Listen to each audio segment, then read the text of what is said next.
അങ്ങനെ കൈതക്കൽ തറവാട്ടിലെ ഉമ്മറത്ത് നാടകീയമായ രംഗമാണ് അരങ്ങേറിയിരുന്നത്. അവിടെ കൂടെ നിന്നവരെല്ലാം തന്നെ മുഖത്ത് അവിശ്വസനീയതയും ഞെട്ടലും തളം കെട്ടി നിന്നു. ബാലചന്ദ്രൻ, ആ കുടുംബത്തിലെ ഗൃഹനാഥൻ, എല്ലാവരുടെയും മുന്നിൽ വെച്ച് അലീനെ ചേർത്തി പിടിച്ചുകൊണ്ട് തന്നെ നടത്തിയ പ്രഖ്യാപനം ഒരു ബോംബ് പോലെയാണ് അവിടെ വീണത്.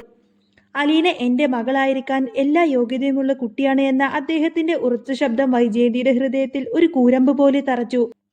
അതുവരെ അലീനയെ ആ വീട്ടിൽ നിന്നും പുറത്താക്കാൻ കച്ച കെട്ടിയിറങ്ങിയ വൈജയന്തിയും അവർക്ക് പിന്തുണ നൽകി കൂടെ എത്തിയ രാജീവനും ശിവനും ആകെ നാണം കെട്ടുപോയി. സ്വന്തം ഭർത്താവ് ഒരു അനാഥ പെൺകുട്ടിയെ സ്വന്തം മകളെ പോലെ അല്ല, സ്വന്തം മകളായി തന്നെ അംഗീകരിക്കുന്നു എന്നത് വൈജയന്തിക്ക് സഹിക്കാവുന്നതിലും അപ്പുറമായിരുന്നു. ബാലചന്ദ്രന്റെ ആ വാക്കുകൾക്ക് മുന്നിൽ മറുവാക്ക് പറയാനാവാതെ അപമാനത്താൽ തല കുനിച്ച് അവർ അവിടെ നിന്നും ഇറങ്ങിപ്പോവേണ്ടി വന്നു. പക്ഷേ ആ ഇറങ്ങിപ്പോക്ക് ഒരിക്കലും ഒരു തോൽവിയായിരുന്നില്ല, മറിച്ച് പുതിയ ഗൂഢാലോചനകളുടെ തുടക്കമായിരുന്നു. തിരികെ കാറിൽ കയറി പോകുമ്പോൾ രാജീവന്റെയും ശിവന്റെയും മനസ്സ് പ്രക്ഷുബ്ധമായിരുന്നു. ബാലചന്ദ്രന്റെ പെരുമാറ്റം അവർക്ക് ഒട്ടും തന്നെ ദഹിച്ചിരുന്നില്ല. വെറും ഒരു ദത്തെടുക്കൽ നാടകത്തിനപ്പുറം എന്തോ ഒന്ന് അവിടെ ഒളിഞ്ഞിരിക്കുന്നുണ്ടെന്ന് അവർക്കെല്ലാവർക്കും തോന്നി തുടങ്ങി. ശിവ, ബാലചന്ദ്രൻ അവളെ മകളായി അംഗീകരിക്കണമെങ്കിൽ അതിന് പിന്നിൽ എന്തെങ്കിലും ഒരു ശക്തമായ കാരണമുണ്ടാവില്ലേ? രാജീവൻ ചോദിച്ചു. ശിവനും അത് ശരിവെച്ചു. അതേ രാജീവേട്ടാ, വെറുതെ ഒരാളെ എടുത്ത് മകളാക്കാൻ ബാലചന്ദ്രന് മണ്ടനൊന്നുമല്ല. ഒരു പക്ഷേ അലീന ബാലചന്ദ്രന്റെ സ്വന്തം മകൾ തന്നെ ആയിരിക്കുമോ? ആ ചോദ്യം കാറിനുള്ളിൽ ഒരു നിശബ്ദത പടർത്തി. ബാലചന്ദ്രന് വൈജയന്തിയില്ലാതെ മറ്റൊരു സ്ത്രീയിൽ ജനിച്ച മകളാണോ അലീന എന്ന സംശയം അവരുടെ ചിന്തകളെ കാടുപിടിപ്പിച്ചു. അങ്ങനെ എങ്ങാനും വരാൻ വഴിയുണ്ടോ? രാജീവൻ സംശയിച്ചു. എന്തുകൊണ്ടായിക്കൂടാ? ശിവൻ മറുപടി നൽകി. നമ്മുടെ വൈജയന്തി പ്രസവിച്ച കാര്യം പോലും ലോകം അറിയാതെ എത്ര നാൾ നമ്മൾ മൂടിവെച്ചു. അതുപോലെ തന്നെ ബാലചന്ദ്രനും ഒരു ഭൂതകാലം ഉണ്ടായിക്കൂടെ? ഒരു പക്ഷേ ആ സത്യം വൈകിയായിരിക്കും അയാൾ അറിഞ്ഞത്. അതുകൊണ്ടായിരിക്കും ഇപ്പോൾ അവളെ വീട്ടിലേക്ക് കൊണ്ടുവന്നിരിക്കുന്നത്. അലീന ബാലചന്ദ്രന്റെ ചോരയാണെന്ന് അവർ ഏകദേശം അങ്ങ് ഉറപ്പിച്ചു. പക്ഷേ അത് തെളിയിക്കണം. ബാലചന്ദ്രന്റെ മുഖം മൂടി വലിച്ചു കീറണം. അതിന് ശാസ്ത്രീയമായ തെളിവ് തന്നെ വേണം. അവിടെയാണ് DNA ടെസ്റ്റ് എന്ന ആശയം അവരുടെ മനസ്സിൽ ഉദിച്ചത്. ബാലചന്ദ്രന്റെ മുടി കിട്ടാൻ പ്രയാസമാണ്. അതിനാൽ അവർ മറ്റൊരു വഴി കണ്ടെത്തി. ബാലചന്ദ്രന്റെ മകളായ ബബിതയുടെയും അലീനയുടെയും മുടി തമ്മിൽ പരിശോധിക്കുക. അവർ അച്ഛൻ വഴി സഹോദരിമാരാണെങ്കിൽ DNA ഫലം പോസിറ്റീവ് ആയിരിക്കും. രാജീവനും ശിവനും ചേർത്ത് കൃത്യമായ ഒരു പദ്ധതി തയ്യാറാക്കി. രഹസ്യമായ DNA ടെസ്റ്റ് നടത്തുന്ന ഒരു ലാബിലെ സുഹൃത്തിനെ രാജീവൻ ബന്ധപ്പെട്ടു. കാര്യങ്ങൾ അതീവ രഹസ്യമായിരിക്കണമെന്നും ഉറപ്പുവരുത്തി. അടുത്തതായി വേണ്ടത് വൈജയന്തിയെ ഇതിലേക്ക് വലിച്ചെഴുക്കുക എന്നതായിരുന്നു. രാജീവൻ വൈജയന്തിയെ ഫോൺ ചെയ്തു. ബാലചന്ദ്രന് അവിഹിത ബന്ധത്തിലുണ്ടായ മകളാണ് അലീന എന്ന സംശയം അദ്ദേഹം വൈജയന്തിയുടെ മനസ്സിലേക്ക് അങ്ങ് ഇട്ടുകൊടുത്തു. എന്റെ ബാലചന്ദ്രൻ ഒരിക്കലും അങ്ങനെ ചെയ്യില്ല എന്ന് വൈജയന്തി ആദ്യം തർക്കിച്ചുവെങ്കിലും രാജീവന്റെ വാക്കുകൾ അവളുടെ ഉള്ളിലെ വിശ്വാസത്തെ അങ്ങ് കാർന്നു തിന്നു തുടങ്ങിയിരുന്നു. നിന്റെ ജീവിതത്തിൽ സംഭവിച്ചത് ബാലചന്ദ്രൻ അറിയാത്തതുപോലെ അയാൾക്കും ഒരു രഹസ്യമുണ്ടായേക്കാം വൈജയന്തി. രാജീവന്റെ ആ ഒരു വാചകം അവളെ വല്ലാതെ അങ്ങ് തളർത്തിക്കളഞ്ഞു. ഒടുവിൽ സത്യം തിരിച്ചറിയാൻ വേണ്ടി സ്വന്തം മകളായ ബബിതയുടെയും ശത്രുവായി കാണുന്ന അലീനയുടെയും മുടി ശേഖരിച്ചു നൽകാൻ വൈജയന്തി സമ്മതിച്ചു. രാത്രിയുടെ മറവിൽ സ്വന്തം വീട്ടിലെ കള്ളിയെപ്പോലെ വൈജയന്തിക്ക് പ്രവർത്തിക്കേണ്ടി വന്നു.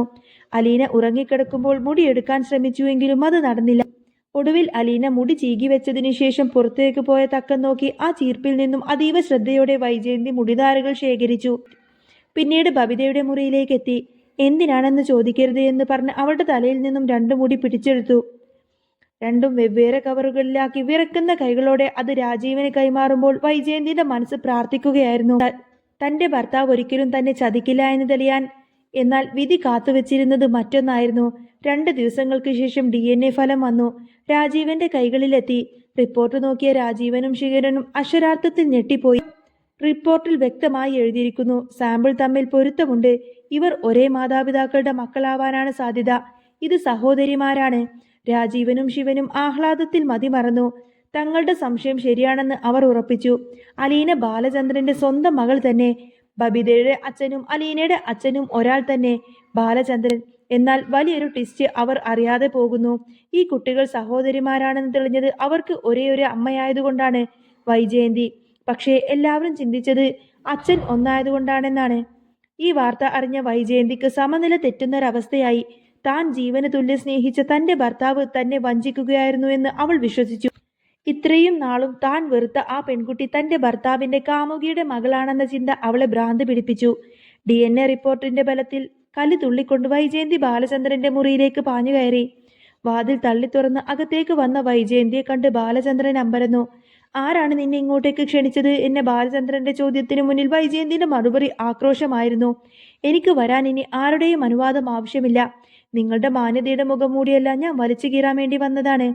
നിങ്ങൾ ദത്തെടുത്ത മകൾ, അത് നിങ്ങളുടെ സ്വന്തം ചോരയാണെന്ന് എനിക്കിപ്പോ ബോധ്യപ്പെട്ടു ബാലചന്ദ്ര. വൈജയന്തിയുടെ ആരോപണം കേട്ട് ബാലചന്ദ്രൻ ആദ്യം ഒന്ന് പകച്ചുവെങ്കിലും പിന്നീട് സംയമനം പാലിച്ചു. നീ എന്തൊക്കെയാണ് ഈ പുലമ്പുന്നത്?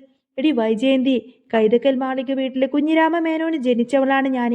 എനിക്ക് മക്കളുണ്ടാവാൻ അവിഹിത ബന്ധത്തിന്റെ ആവശ്യമൊന്നുമില്ല. അത്തരം ചരിത്രമൊക്കെ നിന്റെ കുടുംബത്തിനാണുള്ളത്. ബാലചന്ദ്രന്റെ മറുപടി വൈജയന്തിയെ കൂടുതൽ ചൊടിപ്പിച്ചു. ഇതാ തെളിവ് എന്ന് പറഞ്ഞ് അവൾ ആ DNA ടെസ്റ്റിന്റെ കാര്യം വിളിച്ചങ്ങ് പറഞ്ഞു. രാജീവനും ശിവനും ചേർന്ന് നടത്തിയ ടെസ്റ്റിൽ അലീനയും ബബിതയും തമ്മിൽ സഹോദരിമാരാണെന്ന് തെളിയുന്ന കാര്യം അവൾ അലറി വിളിച്ചു പറഞ്ഞു. അത് കേട്ടപ്പോൾ ബാലചന്ദ്രൻ പൊട്ടിച്ചിരിക്കുകയാണ് ചെയ്തത്. നിന്റെ ആങ്ങളമാർക്ക് ഇപ്പോഴും കഥയറിയില്ല. അവർ വെറുതെ അങ്ങ് ആട്ടം കാണാണ്. അദ്ദേഹം പരിഹസിച്ചു പറഞ്ഞു. അതെ, അലീന എന്റെ മകൾ തന്നെയാണ്, എന്റെ ചോരയാണ്. നിനക്കെന്താ അറിയേണ്ടത്? ബാലചന്ദ്രൻ അവളെ വെല്ലുവിളിച്ചു.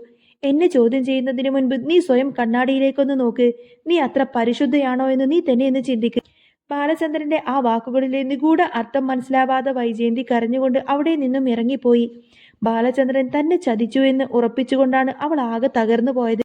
ഇതേ സമയം രാജീവൻ ഗംഗാധര മേനോനെ വിളിച്ച് കാര്യങ്ങളെല്ലാം ധരിപ്പിക്കുകയായിരുന്നു.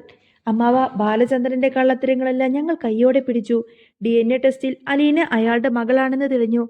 ഇത് കേട്ട് ഗംഗാധര മേനോനൊന്നും ഞെട്ടിയില്ല. മറിച്ച് അദ്ദേഹത്തിന്റെ ശബ്ദത്തിൽ ഭയവും ഉത്കണ്ഠയുമാണ് നിറഞ്ഞു നിന്നത്. രാജീവ, നിങ്ങൾ വലിയൊരു മണ്ടത്തരമാണ് ഈ കാണിച്ചത്. ബാലചന്ദ്രൻ ഒരിക്കലും അങ്ങനെ ഒരു ബന്ധമുണ്ടാവില്ല. അലീന ഒരിക്കലും ബാലചന്ദ്രന്റെ മകളല്ല. പിന്നെ DNA ടെസ്റ്റ് റിസൾട്ട് കള്ളം പറയോ? രാജീവൻ ചോദിച്ചു. ഗംഗാധരൻ അല്പനേരമൊന്ന് മൗനമായിരുന്നു. പിന്നെ ആ വലിയ സത്യമങ്ങ് വെളിപ്പെടുത്തി. DNA ടെസ്റ്റ് റിസൾട്ട് ഒരിക്കലും കള്ളം പറയില്ല രാജീവ. ആ റിപ്പോർട്ടിൽ അവർ സഹോദരന്മാരാണെന്ന് വന്നത് ബാലചന്ദ്രൻ അവരുടെ അച്ഛനായതുകൊണ്ടല്ല, മറിച്ച് വൈജയന്തി അവരുടെ അമ്മയായതുകൊണ്ടാണ്. അലീന, അത് നമ്മുടെ വൈജയന്തിയുടെ സ്വന്തം മകളാണ് എന്ന് പറയും. ആ വെളിപ്പെടുത്തൽ കേട്ട് രാജീവനും ശിവനും ആകെ മരവിച്ചു പോയി. അവരുടെ ഫോണ് കയ്യിൽ നിന്നും വഴുതി വീഴുന്നത് പോലൊരു അവസ്ഥയായി. എന്ത്? അലീന വൈജയന്തിയുടെ മകളോ? അതെ, ഗംഗാധര മേനോൻ തുടർന്നു. അന്ന് വൈജയന്തി പ്രസവിച്ച കുഞ്ഞ് മരിച്ചു പോയി എന്ന് നമ്മൾ എല്ലാവരും കൂടി അവളെ വിശ്വസിപ്പിച്ചു. പക്ഷേ ആ കുഞ്ഞൊരിക്കലും മരിച്ചിരുന്നില്ല. അത് വളർന്നു വലുതായി ആ കുട്ടിയാണ് അലീന. ഈ കാര്യം ബാലചന്ദ്രൻ പണ്ടേ അറിഞ്ഞു കഴിഞ്ഞിരുന്നു. വൈജയന്തിയുടെ പാപഭാരം സ്വന്തം ചുമലിലേറ്റിയാണ് അവൻ ആ കുട്ടിയെ സംരക്ഷിക്കുന്നത്. വൈജയന്തി ഉപേക്ഷിച്ച സ്വന്തം കുഞ്ഞിനെ ബാലചന്ദ്രൻ നെഞ്ചോട് ചേർത്ത് പിടിച്ചിരിക്കുന്നു. അവളെ സ്വന്തം മകളായി വളർത്തുകയായിരുന്നു. ഇത് കേട്ട് രാജീവനും ശിവനും തങ്ങൾ ചെയ്ത തെറ്റിന്റെ ആഴം മനസ്സിലായി. സ്വന്തം മകളെയാണ് വൈജയന്തി ഇത്രകാലം ദ്രോഹിച്ചതെന്നും അവളെയാണ് ഇത്രകാലം വെറുത്തത് എന്നും അച്ഛന്റെ പാപങ്ങൾക്ക് പ്രായശ്ചിത്തം ചെയ്യുന്ന ബാലചന്ദ്രനെയാണ് തങ്ങൾ ക്രൂശിക്കാൻ ശ്രമിച്ചത് എന്നൊക്കെ അവർ മനസ്സിലാക്കുന്നു. ഇനി എന്ത് ചെയ്യും അമ്മാവ? ഈ സത്യം വൈജയന്തി അറിഞ്ഞു കഴിഞ്ഞാൽ രാജീവൻ ആശങ്കപ്പെട്ടു. അറിയരുത്, ഗംഗാധര മേനോൻ കർശനമായി പറഞ്ഞു. ഇത്രയും കാലം ബാലചന്ദ്രൻ മൗനം പാലിച്ചത് വൈജയന്തിക്ക് വേണ്ടിയിട്ടാണ്. സ്വന്തം മകളെ താൻ തന്നെ ഇത്രയും കാലം പീഡിപ്പിച്ചു എന്ന് അറിഞ്ഞു കഴിഞ്ഞാൽ വൈജയന്തിയുടെ ഹൃദയം തകർന്നു പോവും. ഒരു പക്ഷേ അവൾ ജീവൻ ഒടുക്കും. അതുകൊണ്ട് ബാലചന്ദ്രന്റെ അവിഹിത സന്തതിയാണ് അലീന എന്ന് വൈജയന്തി വിശ്വസിക്കുന്നതാണ് ഇപ്പോഴത്തെ നിലക്ക് നല്ലത്. അവളുടെ ജീവൻ രക്ഷിക്കാൻ ആ തെറ്റിദ്ധാരണ നിലനിൽക്കട്ടെ. ഗംഗാധര മേനോന്റെ വാക്കുകൾ രാജീവനും ശിവനും അനുസരിക്കേണ്ടി വന്നു. ബാലചന്ദ്രനോടുള്ള പക മാറി. അവരുടെ മനസ്സിൽ ഇപ്പോൾ ബഹുമാനവും കുറ്റബോധവും മാത്രമേ ഉള്ളൂ. വൈജയന്തിയുടെ അഭിമാനം കാക്കാൻ സ്വന്തം പേരിൽ കളങ്കം ചാർത്തിയിട്ടും സത്യം മറച്ചുവെക്കുന്ന ബാലചന്ദ്രൻ എന്ന ആ വലിയ മനുഷ്യന്റെ മഹത്വം അവർ തിരിച്ചറിഞ്ഞിരിക്കുന്നു. ഒടുവിൽ സത്യം എന്നേക്കുമായി കുഴിച്ചുമൂടാൻ തന്നെ അവർ തീരുമാനിച്ചു. അലീന വൈജയന്തിയുടെ മകളാണെന്ന പച്ച പരമാർത്ഥമായ സത്യം ഒരു രഹസ്യമായി തന്നെ അവശേഷിച്ചു. വൈജയന്തി ആവട്ടെ തന്റെ ഭർത്താവിന്റെ വഞ്ചനയോർത്ത് നീറുന്ന മനസ്സുമായി ജീവിതം തുടർന്നു. തൊട്ടു മുന്നിൽ നിൽക്കുന്നത് സ്വന്തം ചോരയാണെന്നറിയാതെ അവൾ വെറുപ്പോടെ നോക്കുന്ന ഒരമ്മയുടെയും എല്ലാം സഹിച്ചുകൊണ്ട് തന്നെ പുഞ്ചിരിക്കുന്ന ഒരച്ഛന്റെയും. എന്നാൽ ഇതൊന്നും അറിയാതെ പാവം അലീനയാണ് കാണിക്കുന്നത്. സ്നേഹത്തിന്റെയും ത്യാഗത്തിന്റെയും തെറ്റിദ്ധാരണകളുടെയും സങ്കീർണമായൊരു വലയാണ് DNA ടെസ്റ്റ് റിസൾട്ട് എന്ന ശാസ്ത്രീയ സത്യം പോലും സാഹചര്യങ്ങൾക്കനുസരിച്ച് എങ്ങനെ തെറ്റിദ്ധരിക്കപ്പെടാമെന്നതിന്റെ ഉത്തമ ഉദാഹരണമായിരുന്നു ഈ സന്ദർഭം. ബാലചന്ദ്രനാണെങ്കിൽ ഭാര്യയുടെ പഴയ രഹസ്യം കാത്തു സൂക്ഷിക്കാൻ സ്വന്തം പേരിൽ അപമാനം ഏറ്റുവാങ്ങുന്ന മഹാനായൊരു ഭർത്താവ്. വൈജയന്തി ആണെങ്കിലോ സ്വന്തം മകളെ തിരിച്ചറിയാതെ അവളെ ഭർത്താവിന്റെ കാമുകിയുടെ മകളായി കണ്ട് വെറുക്കുന്ന വിധിയുടെ ക്രൂരതയ്ക്ക് ഇരയായ ഒരു സ്ത്രീ. അലീന സ്വന്തം അമ്മയുടെ വെറുപ്പ് ഏറ്റുവാങ്ങുമ്പോഴും സത്യമറിയാതെ സ്നേഹം ആഗ്രഹിക്കുന്ന അങ്ങനെ നിർണായകമായ ഘട്ടത്തിലൂടെ തന്നെയാണ് മഴതോരും മുൻപേ സീരിയലിൽ ഇപ്പോൾ കടന്നുപോയിക്കൊണ്ടിരിക്കുന്നത്. അപ്പോൾ നിങ്ങൾക്ക് ഈ ഒരു ചാനൽ ഇഷ്ടമാവുകയാണെങ്കിൽ സബ്സ്ക്രൈബ് ചെയ്യാനും സപ്പോർട്ട് ചെയ്യാനും മറക്കല്ലേ കേട്ടോ. ഇനി വരാൻ പോകുന്നത് നല്ല സൂപ്പർ ത്രില്ലിംഗ് എപ്പിസോഡുകളൊക്കെ തന്നെയാണ്. ചാനൽ ഇഷ്ടമാവുകയാണെങ്കിൽ സബ്സ്ക്രൈബ് ചെയ്യണേ, സപ്പോർട്ട് ചെയ്യണേ. നെക്സ്റ്റ് വീഡിയോ ആയിട്ട് വരാം. ബൈ.